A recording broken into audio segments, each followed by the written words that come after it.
We're here with Norma Bridges from Cleaning the Ball on Oak Street in New Orleans. Hi, Norma. Hi, how are you? Great. Great. Thanks so much for taking a couple of minutes on a wonderful Saturday to talk to us.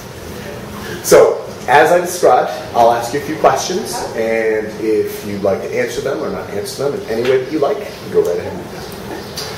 So we'll take polite society, we'll throw it right out the window. First three questions, how old are you? Oh, well, right today I think I am, I'll be 62.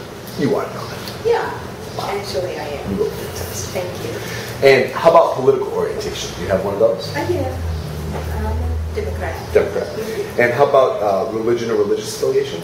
Well, I'm non-denominational. Okay. Yeah. And your job title or titles here in New Orleans? Well, actually, I'm just the owner and proprietor of this little business, and I operate it, and I'm here every day doing that. Tell me about where we are. We are in New Orleans on Oak Street at Queen of the Ball. It's a little snowball parlor type with kind of a retro sweet shop feel, and that's what we were kind of hoping that we would get across, bring across something a little different. You know, I've never had anything that tasted quite like that. Really? Consistency Did or you taste? like it? Yeah, no, it's great. Great. Yeah, it's great. Great. I see why it's famous now. Yeah. Can you talk about your role in the community? Actually, I think my role in the community has been, I initially, when I thought about having this business, and I'll take it from that point of view as a business owner, was to bring some sense of joy to the community, some happiness, and that's why my place looks like it does. That's what I had in mind. I knew everybody was kind of depressed after, and I thought that something like this might bring some happiness to people. I knew I wanted a place that I would be happy in. I knew that I would probably be here 8, 10, 12 hours a day, which I was right, and I wanted a place that I thought would be happy for me and for them. And when people came in, they would feel happy and kind of just forget about what was going on for the moment. And I think in the community, that's what I wanted to do, was just kind of bring a place where people could come and sit down and kind of forget and just think about the good old days. Now, you opened after Katrina, After is that right? Katrina. Okay. And what were you doing before that? Before then, I used to have a dress shop, which was in the next block from here, and that's what I was doing. Oh, right. You were the vintage clothing business, yeah. Right? And you lost your roof. Yeah. Not from Katrina. The roof. Right. The roof came off, and it rained through Katrina, and it rained through Rita, and all was a total loss. And actually, I think I stayed home for a couple of months, and I allowed myself some grieving time, because it was a grieving process. We didn't lose anything at our house, but that shop, I had collected that stuff for years and years and years. So I had a lot in almost every piece. There was a piece of me. I remembered where it came from. Some of it was from my mom, some was from my grandmother, and some was for Jane's aunt. So it was a lot of emotion involved in all of the pieces that I had. So it was a big loss there. I can see why you wanted to be somewhere that made you happy. Yeah, exactly. Great. Can you talk about your relationship with the local independent community here? Well, I don't understand. What do you mean? Well, when I said local independent, what I mean is for you as a business owner, maybe local independent, locally owned independent businesses here on Oak Street, or Greater New Orleans as a whole, or some people have been defining that question as sort of like the true neighborhoods where they are. So I've been asking people to just define it whatever way makes sense to them. Well, I think my relationship with the business community, I'm very involved. First of all, I am the treasurer of the Main to Main in the Oak Street area.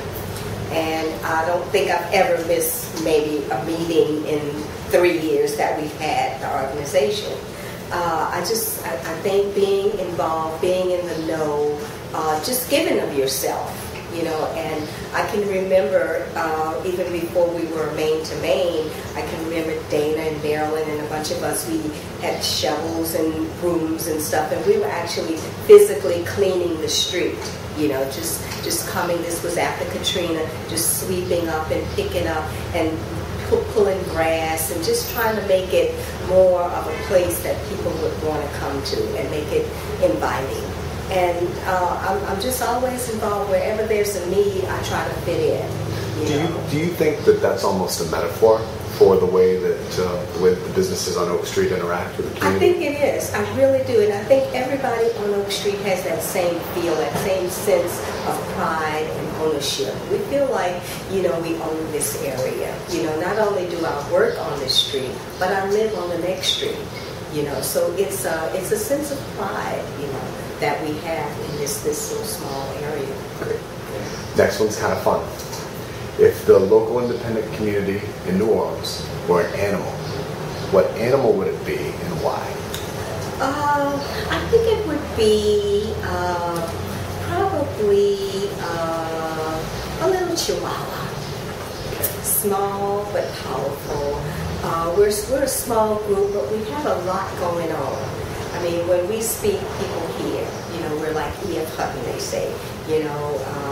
People listen because we have a lot to say. We have a lot going on. I mean, I think for a small group, a small man-to-man, we've done a lot of stuff as an organization and as a group.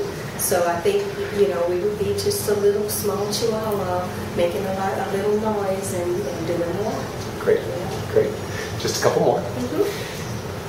So you're an entrepreneur and an organizer, clearly. Right. And that's really who we're talking to in this project, right. all across the country, talking to these folks who are building community like you. I wonder if you could share one piece of advice or one lesson learned with anyone who might interact with this. Well, I think the lesson to be learned is, as a business owner and as an organizer, I think the thing is never to be selfish. I've learned through all of this is the less that you care about yourself and your own personal interests, when you step outside of yourself and you can see the whole picture. You can care about not just your shop, but the community and what is going to happen with your community and what happens with your community. If you want to think about yourself, how it would impact you. But I think sometimes we make a mistake when we just want to think about just me and mine. And my lesson is, my advice would be to think about things as a whole on a group basis.